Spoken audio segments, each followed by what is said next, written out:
I always thought the moment you met the great love of your life would be more like the movies.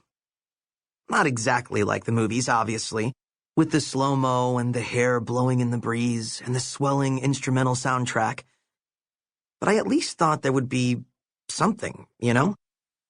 A skipped beat of the heart, a tug at your soul where something inside you goes, there she is. Finally, after all this time, there she is. There was none of that when Grace Town walked into Mrs. Beatty's afternoon drama class, 10 minutes late on the second Tuesday of senior year.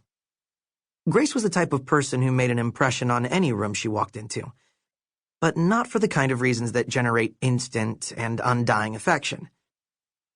She was of average height and average build and average attractiveness. All things that should have made it easy for her to assimilate into a new high school without any of the dramatic tropes that usually inhabit such storylines. But three things about Grace immediately stood out before her ordinariness could save her.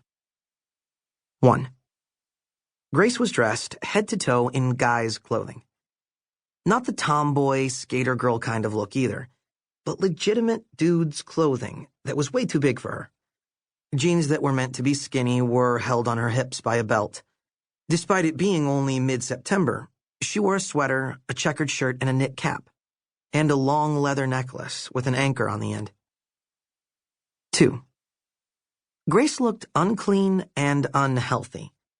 I mean, I'd seen junkies that looked in better shape than she did that morning.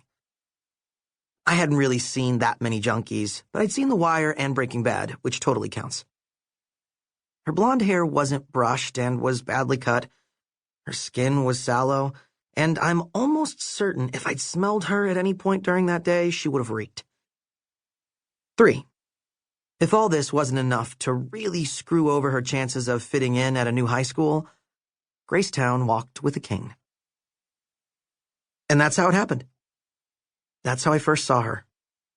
There was no slo-mo, no breeze, no soundtrack, and definitely no skipped heartbeats. Grace hobbled in 10 minutes late, silently, like she owned the place, like she'd been in our class for years. And maybe because she was new, or because she was weird, or because the teacher could see simply by looking at her that a small part of her soul was cracked, Mrs. Beatty said nothing. Grace sat on a chair at the back of the black-walled drama room, her cane resting across her thighs, and said nothing to anybody for the entire class. I looked at her twice more, but by the end of class I'd forgotten she was there, and she slipped out without anyone noticing.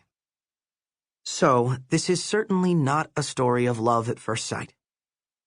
But it is a love story. Well, kind of.